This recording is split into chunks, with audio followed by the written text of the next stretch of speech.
मंडळी, श्री स्वामी समर्थ. स्वागत आहे तुमचं माझ्या यूट्यूब चॅनलवर. तर स्वामी भक्तांनो, आज आपण या व्हिडिओच्या माध्यमातून चर्चा करणार आहोत ती म्हणजे की आपल्या घराचा जो केंद्रबिंदू असतो, म्हणजे जो मध्यभाग असतो. आता आपलं घर चौकोनी, समजा असं चौकोनी आपलं घर, तो जो मध्यभाग, आता आपल्या हाताचा जसा मध्यभाग हा आहे, त्याचप्रमाणे आपल्या पूर्ण घराचा मध्यभाग जो असते, जी जागा असते ठरवलेली, तर आता ती दिशा म्हणजे त्याला मध्यभागच म्हणता येणार आहे. आपल्या घराचा जो केंद्रबिंदू म्हणून सुद्धा संबोधला जातो आणि त्याला ब्रह्म जागा म्हणून सुद्धा ओळखली जाते, म्हणजे तो मध्यभाग. तर या जागेवर आपण काय ठेवावं, काय ठेवू नये, तिथे काय असावं, काय नसावं, ह्या सर्व गोष्टीची माहिती तुम्हाला या व्हिडिओच्या माध्यमातून मिळणार आहे. त्यामुळे व्हिडिओ हा स्किप न करता शेवटपर्यंत पहा. तुम्ही जर माझ्या चॅनलवर नवीन असाल, अद्याप चॅनलला सबस्क्राईब केलेलं नसेल, तर चॅनलला सबस्क्राईब करा. कारण जेव्हा किंवा मी अशी माहितीपूर्ण व्हिडिओ माझ्या चॅनलवर अपलोड करेल, त्याचं नोटिफिकेशन हे तुम्हाला अगोदर मिळेल आणि तुम्ही वास्तू टिप्स विषयीच्या, वास्तू दोषाविषयीचा एकही व्हिडिओ माझा मिस करणार नाहीये. तर आणि आपल्या घराचा जो मध्यभाग असतो, जो केंद्रबिंदू असतो, आता आपल्या 4 आठ दिशांमध्ये आपलं घर व्यापलेलं असतं. जसं पूर्व, पश्चिम, दक्षिण, उत्तर, आग्नेय, नैऋत्य, वायव्य आणि ईशान्य, ह्या आपल्या 8 दिशा. आणि त्याचबरोबर एक खालची दिशा पण धरली जायची. दिशा तशा 10 दिशा आहेत, म्हणजे एक जमिनीची दिशा आणि एक आपल्या आकाशाची दिशा, एक खालची आणि वरची दिशा, असे मिळून 10 दिशा आपल्या असतात. तर त्या 10 दिशापैकीचा जो खालची दिशा आहे, आपल्या जमिनीचा भूभाग आहे, त्या भूभागावर आपल्याला मध्यभागी आपल्या घराच्या काही गोष्टी नसायला सुद्धा हवेत बघा. कारण काही गोष्टी जर त्या ठिकाणी असल्या, काही वस्तू त्या ठिकाणी ठेवलेल्या असल्या, तर त्याचे परिणाम सुद्धा आपल्या घरावर खूप मोठे पडतात आणि आपल्याला खूप काही भोगावं लागतं. याचं आपण म्हणजे आपण विचारही करू शकणार नाही, एवढं काही आपल्याला भोगावं लागत असतं. म्हणून सावधान राहा. त्या ठिकाणी जर मध्यभागी काही गोष्टी असल्या, तर त्या त्वरित आपल्याला बाजूला ठेवायला लागणार आहेत, नाहीतर आपल्याला त्याचे खूप मोठे वाईट परिणाम सुद्धा भोगावे लागत असतात. तर जसं घर, आता घर कधी राऊंड नसतं, घर हे आपलं चौकोनी असतं, लंबगोल असतं. घर कसंही असू द्या, पण त्याचा जो मध्यभाग येतो, चारी दिशेला बाजूला सोडून जो मध्यभाग येतो, त्या मध्यभागी आपल्याला काही गोष्टी नसायला पाहिजेत. आता मुख्य गोष्ट तर त्या जागी खड्डा नसायला पाहिजे, त्या जागी विहीर नसायला पाहिजे, तुमचा बोर नसायला पाहिजे, किंवा त्या जागी तुम्ही एखादा टॉयलेटचा किंवा आपला वॉशरूमचा जो खड्डा करतो टॉयलेटचा, तो सुद्धा नसायला पाहिजे. खूप मोठा हानिकारक आहे आणि यामुळे आपल्या घरावर संकट येण्याची भीती असते. म्हणून आपल्या घरामध्ये त्या ठिकाणी खड्डा वगैरे, बोर हे काही नसायलाच पाहिजेत.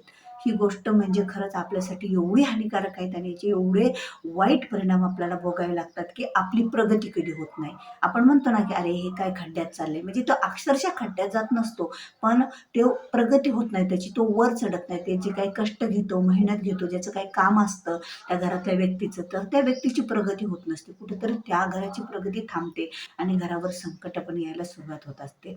म्हणून घराचा मध्यभाग हा कधीही तिथे खड्डा वगैरे काही नसायला पाहिजे, तो रिकामाच हवा. आता तिथे एखादी भिंत पाहिजे का? तिथे भिंत पण नसायला पाहिजे. ती जाग्यावर जड काहीही नसायला पाहिजे. तर त्या जागेवर काय असायला पाहिजे? एक तर ती जागा बघा, जो मध्यभाग असतो, भूभाग मध्ये असतो, तर ती जागा, आता बघा त्या जागेवर सहसा तर वर छत नसायला पाहिजे, ती जागा रिकामी असायला पाहिजे. म्हणजे त्या जागेतून जे आपल्याला वरून आकाशातून जे प्रकाश पडतो, त्या जागेतून जो प्रकाश पडतो, तर तो प्रकाश आपल्यासाठी खूप महत्त्वाचा मानला जातो घरामध्ये. म्हणजे तो आपल्या सगळ्या चारी आठही दिशाला, म्हणण्यापेक्षा 9ही दिशाला प्रकाश पडतो, जो वरून येणारा. तर आत्ता सुद्धा बघा, पहिले जे घर होते त्या घरांना सौन राहायचं, म्हणजे वर जी गच्ची वगैरे राहायची त्याला असं गोल करायचं मध्यभागी, आणि त्यातून खाली उजेड पडायचा बघा. आता बऱ्याच ठिकाणी तसं काही नाही राहिलेलं नाही, पण ज्यांना माहीत आहे ते बरोबर ती जागा रिकामी ठेवतात, वरून त्याला पोकळी करतात. ती जागा पोकळच असायला पाहिजे, तिथून घरामध्ये हवा यायला पाहिजे आणि ती हवा आणि उजेड यायला पाहिजे, प्रकाश यायला पाहिजे, सूर्यप्रकाश घरामध्ये तिथून प्रवेश करायला पाहिजे. यामुळे घराची उत्तर एवढी प्रगती होते का नाही, आणि खरंच ती जागा खूप महत्त्वाची मानली जाते. आता त्या जागेवर जड वस्तू नसायला हव्यात. जसं की तुम्ही त्या जागेवर जर तुमच्या घरात भिंत नसायला हवी, किंवा एखादी जड काहीतरी पाण्याची टाकी किंवा काहीतरी तुम्ही ठेवलेलं जड आहे, धान्याच्या वस्तू मोठ्याला भरून, तर हे असं काही जड नसायला पाहिजे, जड वस्तू. मग त्या ठिकाणी असायला काय हवं? त्या ठिकाणी आपल्या घरातले माणसं बघा, आपण ज्या वेळेला, एक घर म्हणजे 4 भिंती नसून त्या घरातल्या माणसावर सुद्धा घर अवलंबून असतं. त्या घरातले माणसं आपण बघा, सर्व कुटुंब एकत्र येऊन आता सहसा तर दिवसभर एकमेकाशी भेट म्हणजे भेट होती, पण आपण एकमेकाशी चर्चा करत नसतो. आता चर्चा आपण कशी करत नसतो एकमेकाशी, तर बघा आपली भेट होत नसते, पण आपण चर्चा करत नसतो. म्हणजे आपली चर्चा ही सहसा संध्याकाळीच होत असते. एकमेकाशी बोलणं, आपल्या घरातली मग मुलं बाहेर गेलेली असतील, आपला नवरा कुठं कामावून किंवा जॉबहून आल्याच्या नंतर आपण सुद्धा घराच्या बाहेर पडत असेल, तर आपल्या घरातील सर्व कुटुंबातील व्यक्ती हे रात्री सहसा एकत्र जमतात आणि रात्री आपली एक बैठक होते. म्हणजे आपण चर्चा करतो कोणत्याही गोष्टीवर, बाहेरच्या गोष्टीवर, घरातल्या गोष्टीवर, आपल्या घराच्या प्रगतीपर गोष्टीवर. तर त्यावेळेला ती जागा सुद्धा नियोजित पाहिजे बघा. अशी कुठेही बसून आपण चर्चा करायची नसते. कारण आपल्या चर्चेतून, घरातल्या एकमेकांशी बोलण्यातून सुद्धा बरंच काही निर्माण होत असतं घरामध्ये, चांगल्या गोष्टी, वाईट गोष्टी. तर त्यामुळे ती जागा सुद्धा त्या मध्यभागावर असायला पाहिजे. म्हणजे मध्यभागावर तुम्ही गोल राऊंडमध्ये सोफा ठेवलेला असेल किंवा ती जागा तुमच्या चर्चेसाठी, किंवा आता मोकळी जागा आहे निवांत बसण्यासाठी, खुर्च्या टाकून किंवा काहीतरी टाकून तुम्ही तिथे बसून तिथे चर्चा करा बघा. त्यामुळे आपल्या घराची प्रगती होते. घरातला कोणताही विषय असो, शैक्षणिक असो, व्यवसायाबद्दलचा असो, घराविषयी असो, म्हणजे ती जागा म्हणजे तुम्हाला बैठकीसाठी काढा. म्हणजे त्या जागेवर जर तुमच्या घरातल्या व्यक्तीची बैठक होत असेल, चर्चा होत असेल, तर खरंच त्या चर्चेच्या माध्यमातून एक चांगलं फळ आपल्याला मिळत असतं. आणि ती जी झालेली चर्चा असेल चांगली, तर त्या चर्चेतून आपल्याला चांगलंच काही मिळत असतं. म्हणजे त्या ठिकाणी बसून बोलावं, एकमेकाविषयी चर्चा करावं, ही एवढी चांगली ही जागा असते. म्हणून तुम्ही चुकूनही त्या जागेवर भिंत वगैरे असं काही ठेवू नका. तो चर्चेचा विषय आहे, तर त्या जागेवर तुम्ही चर्चा ठेवा, चर्चा करा. त्या जागेवर तुम्ही बसा, एकमेकाशी बोला.